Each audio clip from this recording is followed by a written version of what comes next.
Hello! How are you guys? Welcome to a new week of doing our BFG Read Aloud. Hope you enjoyed last week and just figuring out all the things that the BFG and Sophie are encountering, like the blood bottler. I struggle so hard to say his name. And just learning about snozcumbers, and that's all that the BFG likes. Well, he doesn't really like to eat it, but he will eat it to help him stay alive. And Sophie trying to hide from the blood bottler. Look, there I go again. So this week, we are going to keep right on trucking along and keep going through it. And so today, we are going to read, and how fun was it about the Frobscottle and the Whiz Poppers? That's personally like one of my favorite chapters of the entire book. Because it's just funny. So today we are going to read chapter 11, and this is called Journey to Dream Country. So here we go. Let me get comfortable here. I'm in a different spot in my house today just to like spice things up a little bit, you know? Today I'm in my kitchen. Usually I'm in my office. After the mad Frobscottle party was over, Sophie settled herself again on top of the enormous table. "You is feeling better now?" asked the big friendly giant. "Much better, thank you," Sophie said. "Whenever I is feeling a bit scrawty," the BFG said, a few gallops, yeah, that is what that says, "a Frobscottle is always making me hopscotchy again." "I must say, it's quite an experience," Sophie said. "It's a raz twizzler, the BFG said. "It's gloriumptious." He turned away and strode across the cave and picked up his dream-catching net. "I is galloping off now," he said, "to catch some more wopsy-whiffling dreams for my collection.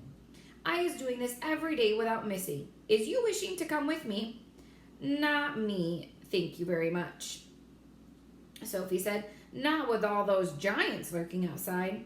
"I is snuggling you very cozy into the pocket of my waistcoat," the BFG said. "Then no one is seeing you." Before Sophie could protest, he had picked her up off the table and popped her into the waistcoat pocket. There was plenty of room in there. "Is you wishing for a little hole to peep out of?" he asked her. "There's one here already," she said. She found a small hole in the pocket, and then she put one eye close to it. She could see out very well indeed. She watched the BFG as he went down and filled his suitcase with empty glass jars. He closed the lid, picking up the suitcase in one hand, took the pole with the net on the other hand, and marched towards the entrance of the cave. As soon as he was outside, the BFG set off across the great, hot yellow wasteland where the blue rocks lay and the dead trees stood and where all the other giants were skulking about. Sophie, squatting low on her heels in the pocket of the leather waistcoat, had one eye glued to the little hole. She saw the group of enormous giants about 300 yards ahead. "Hold your breaths," the BFG whispered down to her. "Cross your fingers. Here we go. We is going right past all these other giants. Is you seeing that whopping great one, that one nearest to us?" "I see him," Sophie whispered back, quivering. "That is the horriblest of them all, and the biggest of them all. He is called the flesh lump-eating giant." "I don't want to hear about him," Sophie said. "He is 54 feet high," the BFG softly said as they jogged along, "and he is swallowing up human beings like they is sugar lumps, 2 or 3 at a time." "You're making me nervous," Sophie said. "I is nervous myself," the BFG whispered. "I is always getting as jumpy as a jog hopper when the flesh-eating giant is around." "Keep away from him," Sophie pleaded. "Not possible," the BFG answered. "He is galloping easily 2 times as quickly as me." "Shall we turn back?" Sophie said. "Turning back is worse," the BFG said. "If they is seeing me running, they is giving me chase and throwing rocks." "They would never eat you, though, would they?" Sophie asked. "Giants is never guzzling other giants," the BFG said. "They is fighting and squirreling a lot with each other, but never guzzling. Human beings is more tasty to them." The giants had already spotted the BFG, and all the heads were turned, watching him as he jogged forward. He was aiming to pass well to the giant right of the group. Through her little peephole, Sophie saw the flesh lump-eating giant moving over to intercept them. He didn't hurry. He just loped over casually to point to where the BFG would have to pass. The others loped after him. Sophie counted 9 of them altogether, and she recognized the blood bottler in the middle of them. They were bored. They had nothing to do until nightfall. There was an air of menace about them as they loped slowly across the plain with long loping strides heading for the BFG. "Here comes the rusty one, the runty one," boomed the flesh lump eater. "Ho, ho, ho there, runty one. Where is you splatch winkling away to in such a hefty hurry?" He shot out an enormous arm and grabbed the BFG by the hair. The BFG didn't struggle. He simply stopped and stood quite still and said, "Be so kind as to be letting go of my hair, flesh lump eater." The flesh lump eater released him and stepped back a pace. The other giants stood around waiting for the fun to start. "Now then, you little grub squiffler," boomed the flesh lump eater. We is all of us wanting to know where you is galloping off to every day in the daytime. Nobody ought to be galloping off to anywhere until it is getting dark. The human beings could easily be spotting you and starting a giant hunt, and we is not wanting that happen, is we not?" "We is not," shouted the other giants. "Go back to your cave, runty one." "I is not galloping to any human being country," the BFG said. "I is going to other places." "I is thinking," said the flesh lump eater, "that you is catching human beings and keeping them as pets." "Right you is," cried the blood bottler. "Just now I is hearing him chittering away to one of them in his cave." "You is welcome to go and search my cave from frack to bunt," the BFG answered. "You can go looking into every crook and nanny. There is no human beans or stringy beans or runner beans or jelly beans or other beans in there." Sophie crouched still as a mouse inside the BFG's pocket. She hardly dared breathe. She was terrified she might sneeze. The slightest sound or movement would give her away. Through the tiny peephole, she watched the giants clustering around the poor BFG. How revolting they were! All of them had piggly little eyes and enormous mouths. When the flesh lump eater was speaking, she caught a glimpse of his tongue. It was jet black, like a slab of black steak. Even one of them was more than twice as tall as the BFG. Suddenly, the flesh lump eater shot out 2 enormous hands and grabbed the BFG around the waist. He tossed him high in the air and shouted, "Catch him, man-hugger!" The man-hugger caught him. The other giants spread out quickly in a large circle, each giant about 20 yards from his neighbor, preparing for the game they were going to play. Now the man-hugger threw the BFG high and far, shouting, "Catch him, Bone Cruncher!" The Bone Cruncher ran forwards and caught the tumbling BFG and immediately swung him up again. "Catch him, Child Chewer!" he shouted. And so it went on. The giants were playing ball with the BFG, vying with each other to see who could throw him the highest.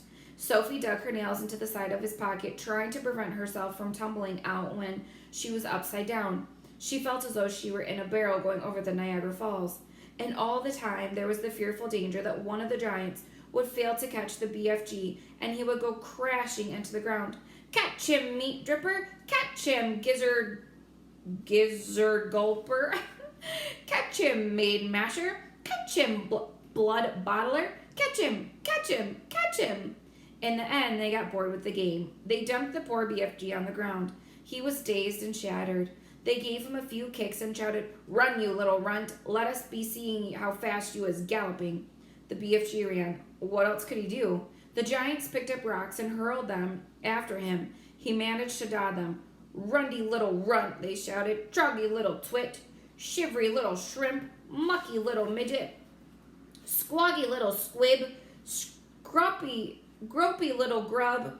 At last, the BFG got clear of them, and in another couple of minutes, the pack of giants was out of sight over the horizon.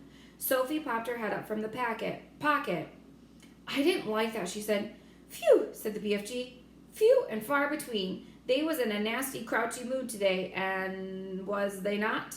I is sorry you was having such a whirl-giggle time." "No worse than you," Sophie said. "Would they ever really hurt you?" "I isn't ever trusting them," the BFG said. "How do they actually catch the humans they eat?" Sophie said. They is usually just sticking an arm in the bedroom window and snitching them from their beds, the BFG said. Like you did to me? But I wasn't eating you, the BFG said. How else did they catch them, Sophie said. Sometimes, the BFG said, they is swimming in from sea like fishies, with only their heads showing above the water, and then out comes a big hairy hand and grabbles someone off the beach. Children as well? Often chidlers, the BFG said. Little chidlers who is building sandcastles on the beach. That is who the swimming ones are after. Little chidlers is not so tough to eat as an old grandma, so says the child-chewing giant. As they talked, the BFG was galloping faster over the land. Sophie was standing right up in his waistcoat pocket now and holding on to the edge with both hands. Her head and shoulders were in the open and the wind was blowing in her hair. How else do they catch people, she asked. All of them is having their own special ways of catching a human being, the BFG said. The meat-dripping giant is preferring to pretend he is a big tree growing in the park. He is standing in the park in the dusky evening, and he is holding great big branches over his head, and there he is waiting until some happy families is coming to have a picnic under the spreading tree. The meat-dripping giant is watching them as they lay out their little picnic, but in the end is the meat-dripper who is having the picnic. It's too awful, Sophie cried. The gizzard-gulping giant is a city lover, the BFG went on. The gizzard-gulper is lying high up between the roofs of the house in the big cities. He is laying there snugly as a sniggler and watching the human beings walking on the street below, and when he sees one that looks like it was a wopsy good flavor, he grabs it. He is simply reaching down and snitching it off the street like a monkey taking a nut. He says it is nice to be able to pick and choose what you is having for your supper. He says it's like choosing from a menu. Don't people see him doing it? Sophie asked. Never is he seeing them as they seeing him. Do not forget, it is dusky dark at this time. Also, the gizzard gulper has a very fast arm. His arm is going up and down quicker than Squinker's. But if all those people are disappearing every night, surely there's some sort of an outcry, Sophie said. The world is a whopping big place, the BFG said. It has 100 different countries. The giants is clever. They is careful not to be skittling off the same country too often. They is always switch fiddling around. Even so, Sophie said. Do not forget, the BFG said, that human beings is disappearing everywhere all the time, even without the giants is guzzling them up. Human beings is killing each other much quicker than the giants is doing it. But they don't eat each other, Sophie said. Giants isn't eating each other either, the BFG said, nor is giants killing each other. Giants is not very lovely, but they is not killing each other, nor is crocodile diddleys killing other crocodile diddleys. Nor is pussycats killing pussycats. They kill mice, Sophie said. But they is not killing their own kind, the BFG said. Human beings is the only animal that is killing their own kind. Don't poisonous snakes kill each other? Sophie asked. She was searching desperately for another creature that behaved as badly as the humans. Even poisonous. There's a new one for you. Snakes is never killing each other, the BFG said. Nor is the most fearsome creatures like tigers and rhinoceros. None of them is ever killing their own kind. Have you ever thought about that? Sophie kept silent. I is not understanding human beings at all, the BFG said. You is a human being, and you is saying it is grisling and horrifying for giants to be eating human beings. Right or left?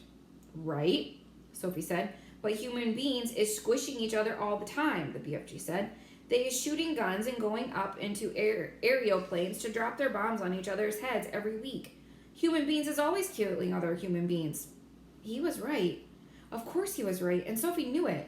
She was beginning to wonder where humans were actually any better than giants. Even so, she said, defending her race, I think it's rotten that those foul giants should ever go off every night to eat humans. Humans have never done them any harm. That is what the little piggy wig is saying every day, the BFG answered. He is saying, I was never done any harm to the human being, so why should we be eating him? Oh dear, Sophie said. The human beings is making rules to suit themselves, the BFG went on. But the rules they is making do not suit the little piggly wigglies. Am I right or left? Right, Sophie said. Giants is also making rules. The rules is not suiting the human beings. Everybody is making his own rules to suit himself. But you don't like it that those beastly giants are eating humans every night, do you? Sophie asked. I do not, the BFG answered firmly. One right is not making two lefts. Is you quite cozy down there in my pocket? I'm fine, Sophie said. Then suddenly, once again, the BFG went into the magic top gear of his. He began hurtling forward with phenomenal leaps. His speed was unbelievable. The landscape became blurred, and again Sophie had to duck down out of the whistling gale to save her head from being blown off her shoulders. She crouched in the pocket and listened to the wind screaming past. It came niffling through the deep peephole in the pocket and whooshing around her like a hurricane. But this time the BFG didn't stay in top gear long. It seemed as though he had some barriers to cross, a vast mountain perhaps, or an ocean, or a great desert. But having crossed it, he once again slowed down to his normal gallop, and Sophie was able to pop her head up and look out once more at the view. She noticed immediately that they were now in an altogether paler country. The sun had disappeared above a film of vapor. The air was becoming cooler every minute. The land was flat and treeless, and there seemed to be no color in it at all. Every minute, the mist became thicker. The air became colder still, and everything became paler and paler until soon there was nothing but gray and white all around them. They were in a country of swirling mist and ghostly vapors. There was some sort of grass underfoot, but it was not green. It was ashy gray. There was no sign of living creatures, and no sound at all except for the soft thud of the BFG's footsteps as he hurtled on through the fog. Suddenly he stopped. "We is here at last," he announced. He bent down and lifted Sophie from his pocket and put him on the ground. She was still in her nightie, and her bare feet were bare. She shivered and stared around her as the swirling mist and ghostly vapors. "Where are we?" she asked. "We is in dream country," the BFG said. "This is where all dreams is beginning." All right, that was a long chapter today, but you hung in there and you did it. And so tomorrow we will keep going on with catching dreams, or dream catching rather. I'll see you then.